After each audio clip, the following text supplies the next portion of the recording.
Xo'p, assalomu alaykum hammaga. Bugun 15 noyabr 2025-yil. YouTube kanalimda ilgarilash o'zimni tanishtirsam, Jumaniyaz Potapiy. Trading bilan 4 yildan beri shug'ullanib keltirman. YouTube kanalini ochishdan maqsad o'zim biladigan strategiyalarni auditoriyaga to'g'ri ketma-ketlikda tushuntirib, o'rgatib borish. Haftalik, kunlik ideyalarim bo'lsa, auditoriya bilan ulashib borish. Bugungi mavzu switchnoy, ya'ni candle haqida gaplashamiz. Candle anatomy. Misol, grafikda ko'pchilik biladi, lekin sal chuqurroq o'tamiz. Ketma-ketlikda switchnoy formatsiyalar bilan, switchnoy modellar bilan ko'rib chiqamiz. Ya'ni o'suvchi switchkalar bor, menda oq, tushuvchi switchkalar qora, switchkadan candle.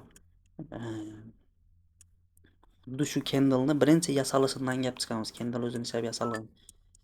Bu bir candle, misol bugun 15-noyabr. 15-noyabr kuni sodda etib tushuntirish maqsadida aytaman. Misol magazinga bordik, Liboy bir magazinga bordik. Misol planshet или telefon do'koni, planshet magazinga bordik. Planshet magazinga borganda 15-noyabrda borsak, bir planshet narxini so'rasak, 100 ming so'm dedi. 100 dollar dedi. 100 dollar. 15-noyabrda. Keyin biza где-то 5 kun, 1 haftadan keyin bozorga borsak, 21larida borsak, 21larida borganimizda bizada planshet, xuddi shu planshet narxini so'rasak, bizada planshet narxi 130 dollarga chiqibdi. 130, misol uchun 7 kundan keyin, bir haftadan keyin borsak, 130 dollarga chiqibdi. Keyin keyingi oyni 5-ida bordik.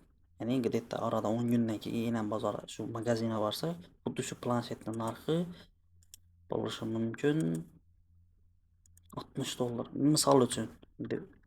Keyin keyingi oyning 15-ida, yana keyingi oyning 15-ida biz bozorga borsak, 15-ida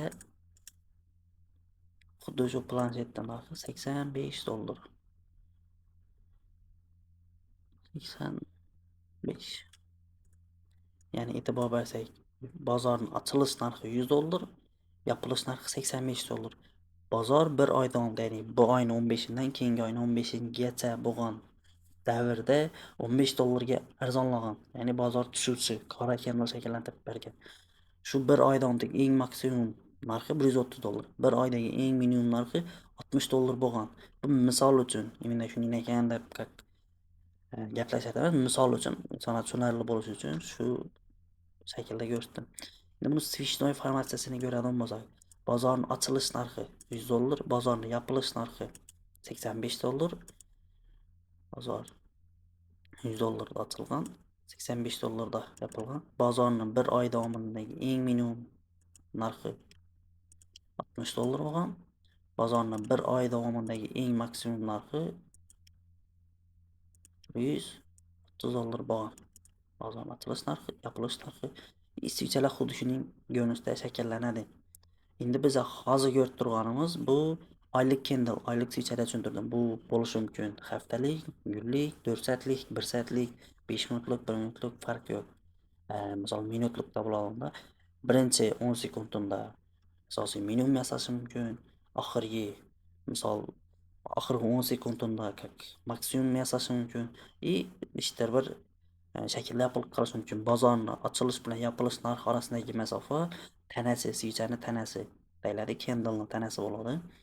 Eng past ko'rsatkich bilan tana orasidagi masofa soyalari. Ya'ni eng baland ko'rsatkich, eng past ko'rsatkich bilan tana orasidagi masofa soyalari, ya'ni candlening soyalari bo'ladi. Bozorning eng maksimum nuqtasi, minimum nuqtasi. Bugun sizlar bilan switchnoy bo'yicha modellarni ko'rib chiqamiz. Endi bir modelni ko'rib chiqamiz. Men o'zim foydalanadigan bir model. O'tgan videolarimizda strukturani ko'rgan edik. Struktura, misol o'suvchi struktura va o'suvchi strukturadan minimum bilan yangilanib, maksimum yangilanishi kerak edi. Keyin undan keyingi darsda agar o'suvchi struktura bo'ladigan bo'lsa, asosiy minimum, bozor asosiy maksimum belgilab, bozor korreksiyaga o'tsa, biz Fibonacci misol OTS'dan intratishimiz kerak edi. Hozir OTga strukturni holatda tushib keldi. razvorot berdi. Ya'ni kichkina time frame'da cho'chib berdi. Bozor korreksiyaga o'tib o'zini yo'nalishini davom ettiradir. Ya'ni distribusionniy fazada, ya'ni expansion fazada. Distribusionniy faza degani bozor A nuqtadan bu nuqtaga asosiy harakatini boshladi. Xuddi shunday fazada bizara bozor ochilib, xuddi shu narxda ochilib, baza korreksiyaga o'tib, ma'lum miqdorda soyasi keyin asosiy yurishini yurib, asosiy maksimum yasagan holatda pastda yopiq qolsa, bu yerda bizning switchkamizni asosiy ko'rinishi pastga tushgan bo'lsa, pastda ma'lum miqdorda soyasi dapaga maksimum yasab yopiq qilgan bo'lsa, dapada ma'lum miqdorda soyasi bo'ladi. Xuddi shu candle misol uchun bizda daily time frame da shakllandi, ya'ni D1 time frame da shakllandi. D1 time frame da shakllanadigan bo'lsa,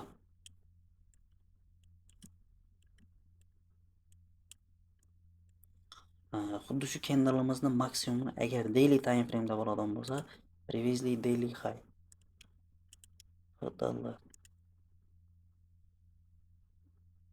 PTH previously daily high maksimum bo'lsa PTH bo'ladi.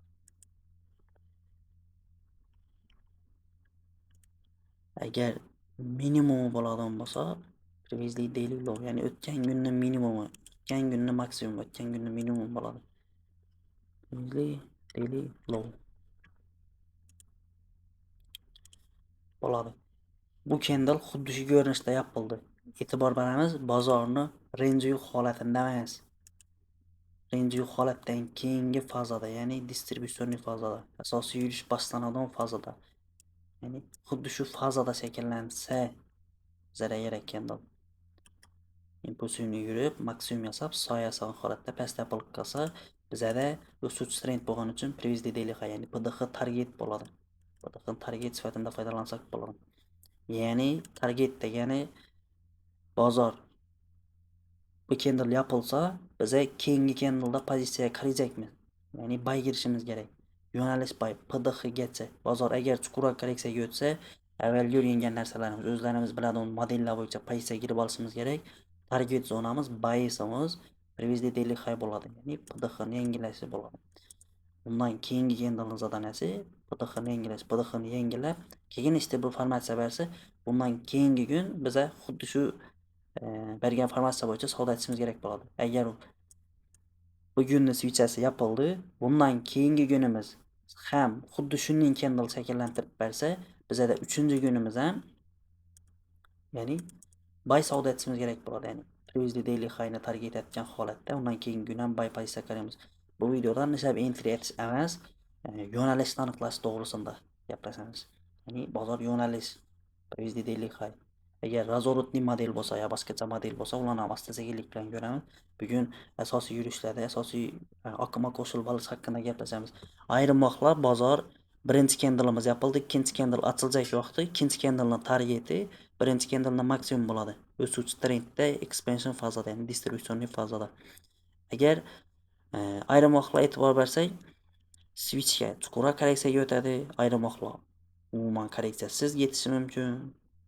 Bize chuqurroq korreksiyaga o'tib, chiroyliroq formatsiya bersa, pozitsiyaga kiramiz. Korreksiya bermaydi bo'lsa, pozitsiyaga kiramiz. Undan oldin candle'lar mening ko'rinishda qaytib ketib, xuddi shunday formatsiyada ketish shanslari ham bor. Ya'ni impulsivniy shakllar движение boshlagan, distribusionniy faza boshlagan, bizlarga kerakli soya bilan, uzunroq soya bilan qolsa, biza xuddi shu model bo'yicha savdo etib bilamiz. Soyasi kichkina bo'lsa, bo'lmasa chiroyli formatsiya bermas. Soyasi kichkina bo'lgani bilan undan keyingi ochilgan candle o'zidan oldingi, misol, birinchi maksimum ochilgandan keyin birinchi maksimumga qarab emas, ba'zi atqata o'tsa, chiroyli atqata o'tgan momentda chiroyliroq formatsiya bersa, xuddi shu atqata o'tgan jarayonida pozitsiya qo'shilib olsak bo'ladi. Targetimizni birinchi candle'ni maksimumga qo'yib atqat o'tib, bizani aytgan ochgan pozitsiyamizni hurmat etgan holatda mana shu davom ettirib ketishi kerak bo'ladi. Davom ettirgandan keyin ham birinchi candle'imiz o'xshab, xuddi birinchi candle'dan ko'rinishda yapilib qilgan bo'lsa, undan keyingi 3-candle'da ham buy ishlaymiz. Endi bo'lishi mumkin, bozor birinchi bizlarga chiroyli formatsiya yasab berib, bu videoni tushunishda sal qiyin bo'lishi mumkin. Nodir 3-4 ders o'rganganlaringizdan keyin xuddi shu narsani qo'shsangizlar, xuddi shu Sishnoy modelida soda etib foydalanib ko'rsangizlar, bu sodda model o'zi. Ya'ni birinchi candle zo'r shakllanib berdi, ikkinchi candle bay yurishi kerak edi, lekin ikkinchi candle bay yurmadidan range holatda qolib ketdi. Ya'ni birinchi candle'ni minimum ham maksimum yangilamadim. Bu haqqında to'xtalamiz. Bozorni yo'nalishi maksimum bo'ladigan bo'lsa, ya'ni PDX target bo'ladigan bo'lsa, именно bugun olmasa, keyingi kun. Bu candle olmasa, ikkinchi candle'imiz maksimum yangilab bilmasa, uchinchi candle, uchinchi bo'lmasa, 4-chi, 5-chi keyingi candle'lar yangilashi kerak bo'ladi. Misol, har kimning o'zida zadaniyasi bo'ladi, zadaniyasini bajarishi kerak bo'ladi. Bugun zadaniyani bajarmaka vaqti bo'lmasa, ertang baribir bajarishi kerak bo'ladi. Ham xuddi shu narsani bozordan ko'radigan bo'lsak, e'tibor bergan bo'lsangizlar, bozorni range holatida emas, asosiy yurish bo'ladigan holatida pozitsiyaga kirishimiz kerak bo'ladi.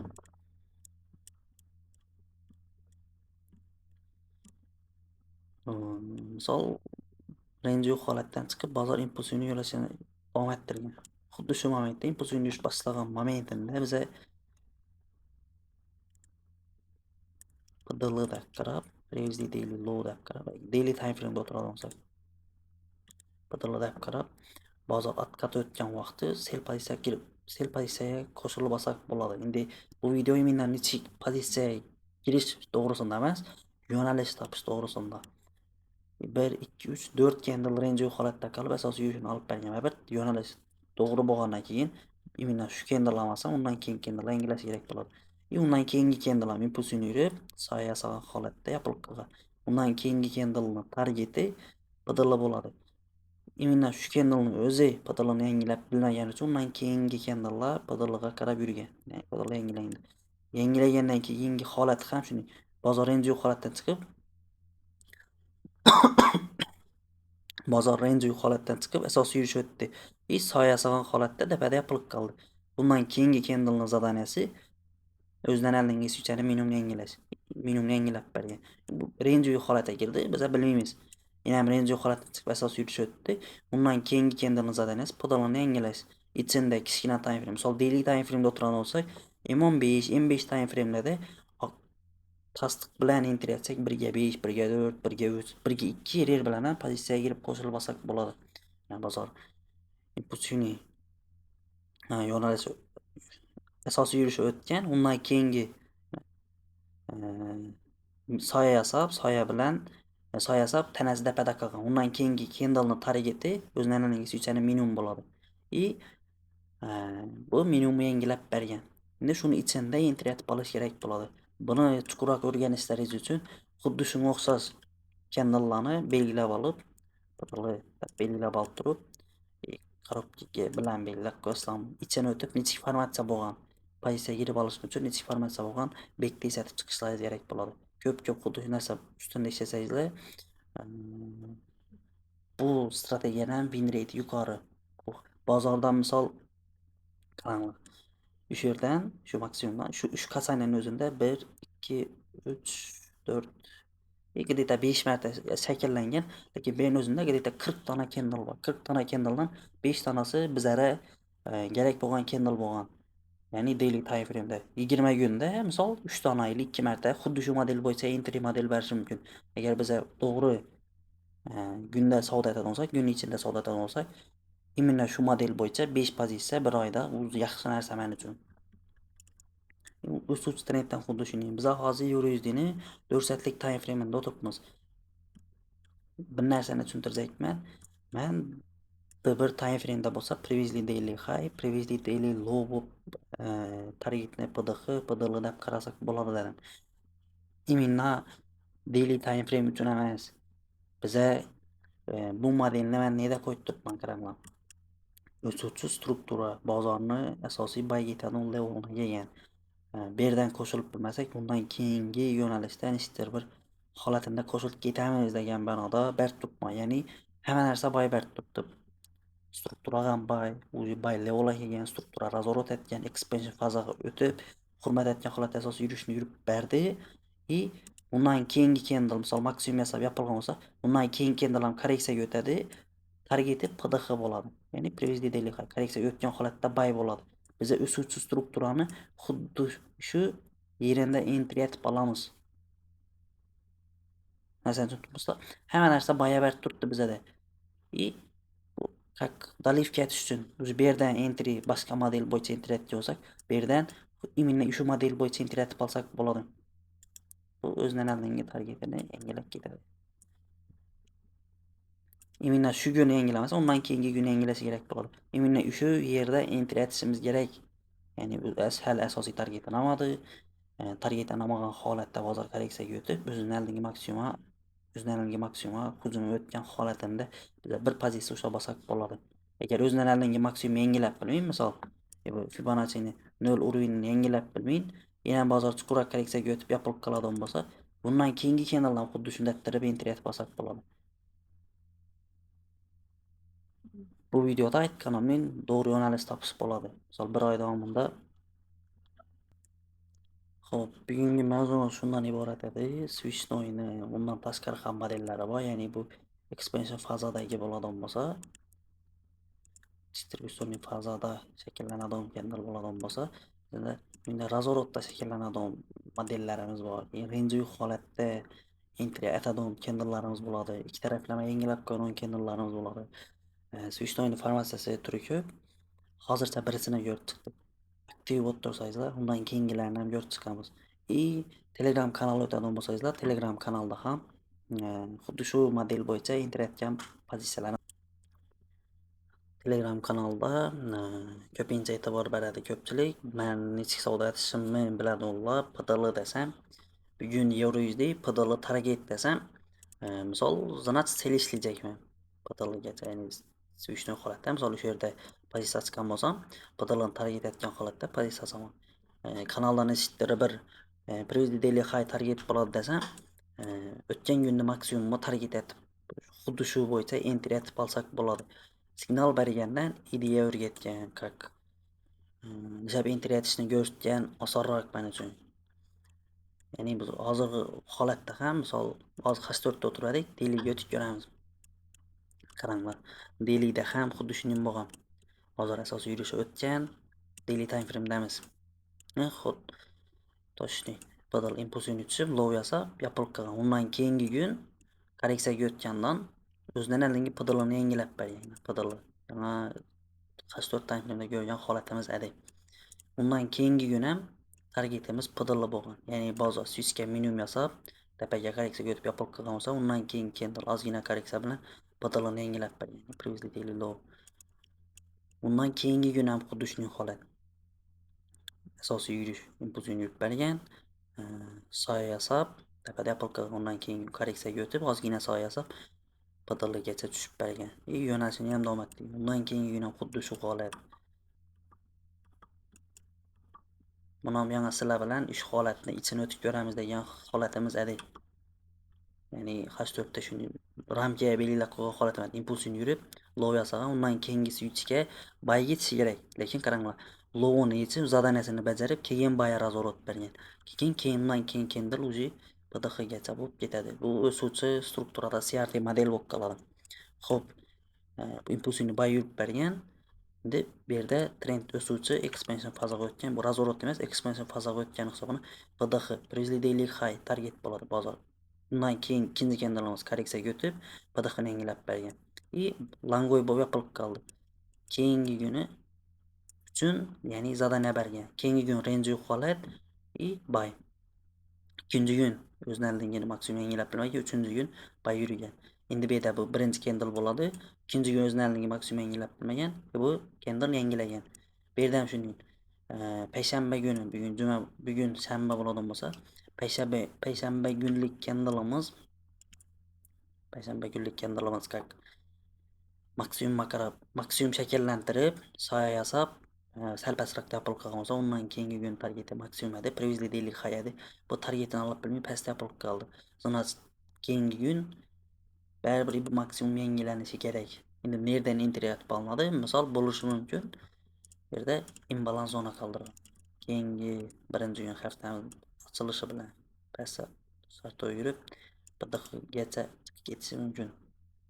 Instable format barib yapilib qolsa, biza xuddi shu bo'yicha keyingi kunlar ham savdo ketsak bo'ladi. Bundan oldingi holat ham bir qaranglar. Bozor impuls tushgan, korreksiyaga o'tgan, impuls tushgan. PDL target bo'lsa, bozor ozgina korreksiyaga o'tib, PDLni yetib bergan. Low yasab, bozor chuqur korreksiyaga o'tgan. Bu weekly'da qolib ketgan menimcha, weekly uchun. Xo'p, bu strukturni o'suvchi trendda shakllangan bo'lsa, bu tushuvchi trend shakllangan realniy momentning o'zida. Bozor endi yo'q holatdan chiqib, asosiy yurishga yurib, soyasan holatda dapada qolib qoldi. Undan keyingi kun targeti PDL bo'ladi. Ya'ni minimum PDL bo'ladi. Ular keyingi kuni ikkinchi candlimiz PDLni yetib berib dapada qolib qolgan. Agar bu chuqurroq korreksiyaga o'tsa, yaxshi formatsiya bersa, unda entry etib bo'lsa bo'ladi. PDLgacha asosiy minimumgacha. Asosiy minimum yangilangan holatda undan keyingi kun ham o'zlariningiz uchun minimum yangilab bergan. Bu bizani bu bilan strukturamiz qaranglar o'zi. Strukturning holatda ham bozor maksimum yasagan, minimum, maksimum, minimum, maksimum, minimum, maksimum, minimum, maksimum, minimum. Bozor chuqurroq korreksiyaga o'tgan u internal struktura bilan swing strukturada shuni basa bo'ladi. Maksimum, minimum shaklida ketishi kerak bo'ladi. Bu bizani biladigan tushuvchi strukturamiz. Qaranglar, maksimumlar yangilanmagan, minimumlar yangilangandir. Ya'ni asosiy strukturani swishnoy formatsiyasi targetni nerda belgilab olishimiz kerak bo'lsa, shu targetlarni chiroylatib ko'rsatib beradi. Avvalgi videolardan ko'rgan bo'lsangizlar, biza o'rganjak vaqtimiz mini strukturani ko'ramiz. O'rganjak vaqtimiz bozor zo'r formatsiya solib beradi. Shuningdek tushuntiriladi ko'p yillarda. Lekin realniy bozorning strukturasi bunday ko'rinishda. Tushuvchi trendni chizadigan bo'lsak, tushuvchi trendni hamma o'rgatganda, tushuntirganda kitobiyati struktura shunday shakllanadi deb tushuntirishi mumkin. Lekin realniy bozorda bunday struktura, tushuvchi struktura qoidasi bilan maksimum yangilanmagan. Undan momentdan, shu momentning o'zidan tushuvchi trendni olganman. Daily time frame'da yasalgan. Bu range holati bozorning asosiy yurish. Biza bu biladigan fazamizda yaxshi savdo etamiz. Bilmaydigan fazamizga keldimi, bilmaymiz. Savdo etmay turish kerak paka.